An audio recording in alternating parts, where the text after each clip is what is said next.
ગીર સોમનાથ જિલ્લાની પોલીસમાં નવા જૂની થવાના હવે એંધાણ છે, કારણ કે ગીર સોમનાથમાં કાગડાએ કાગડાનું માંસ ખાધું છે। કહેવત તો એવી છે કે કાગડો કાગડાની માટી ખાતો નથી, પરંતુ અહીંયા કાગડો 5 લાખ રૂપિયાનું માંસ ખાઈ ગયો છે।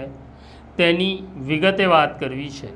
વૈષ્ણવજન તો તેને કહીએ જે પીડ પરાઈ જાનાને રે। નમસ્કાર, નવજીવન ન્યૂઝમાં તમારું સ્વાગત છે અને હું છું તમારો પ્રશાંત દયાળ। સામાન્ય માણસો તો પોલીસ સામે ફરિયાદ કરે છે કે પોલીસે અમારો તોડ કર્યો, પરંતુ ગીર સોમનાથમાં તો કાગડાએ કાગડાનું માંસ ખાધું એવી ફરિયાદ આવી, એટલે કે એક સબ ઇન્સ્પેક્ટરે ફરિયાદ કરી કે પોલીસે મારો 5 લાખ રૂપિયાનો તોડ કર્યો। શરૂઆતમાં આ મહિલા સબ ઇન્સ્પેક્ટર છે, જેનું નામ છે સરોજ વાવૈયા, તેની વાત કોઈ સાચું માનવા તૈયાર નહોતું। આ મહિલા સબ ઇન્સ્પેક્ટર સરોજ પહોંચે છે જૂનાગઢ રેન્જના ડીઆઈજી આરવી ચુડાસમા પાસે અને લેખિતમાં ફરિયાદ કરે છે અને આ મામલાની તપાસ શરૂ થાય છે અને મામલાની તપાસમાં બહાર આવ્યું વાત સાચી છે। કાગડાએ 5 લાખ રૂપિયાનું માંસ ખાધું છે, તેની વિગતે વાત કરીશ। ઘટના એવી છે કે ગીર સોમનાથ જિલ્લાના એક ગામની હોટલની અંદર જુગાર રમાઈ રહ્યો છે એવી માહિતી પોલીસને મળે છે અને જુગારના નિયમ પ્રમાણે દરોડો પાડતા પહેલાં સર્ચ વોરંટ હોવું જોઈએ, એટલે સબ ઇન્સ્પેક્ટર સુવાને વોરંટ આપવામાં આવે છે। આમ તો રેડની અંદર સબ ઇન્સ્પેક્ટર સુવા અને સબ ઇન્સ્પેક્ટર કાગડા સાથે જવાના હતા, પણ ત્યાં કંઈક ગડબડ થાય છે।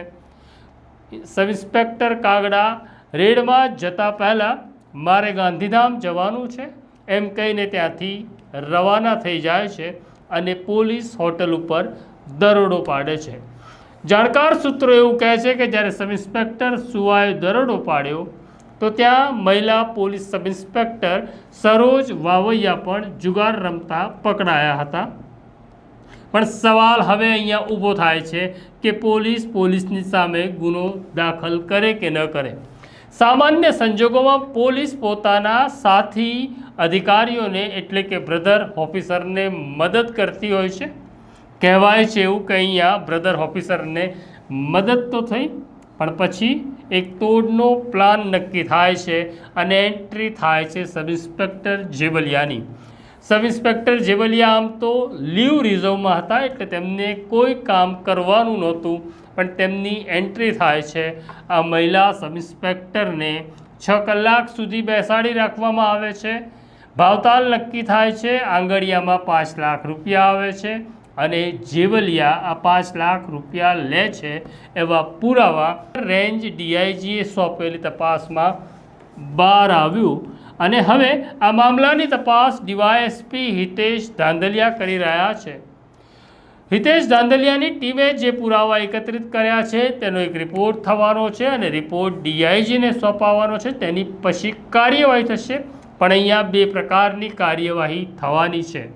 એક તો ખાતાકીય કાર્યવાહી થશે અને બીજું કાગડા અને જેવલિયા ગીર સોમનાથમાંથી ઉડી જાય, એટલે કે તેમની સામે શિક્ષાત્મક કાર્યવાહી થાય એવી સૂચના ગાંધીનગર ડીજી ઓફિસ તરફથી આપવામાં આવશે એવું જાણકાર સૂત્રો કહે છે।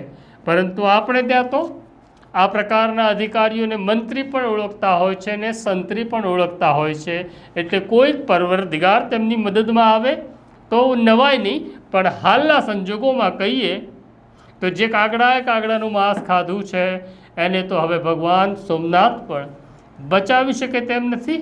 કલાકોનો ખેલ છે। 2-4 દિવસની અંદર રિપોર્ટના આધારે મોટી કાર્યવાહી થવાના એંધાણ મળી રહ્યા છે। આ સ્ટોરી અંગે તમારે શું કહેવું, કોમેન્ટ બોક્સમાં જરૂરથી લખજો, અમારી સાથે વાત કરતા રહેજો। અત્યારે મને મારા સાથી દર્શિલને રજા આપો એ પહેલાં તમારી સામે એક ફરિયાદ છે।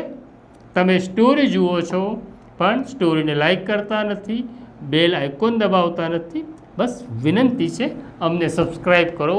નમસ્કાર।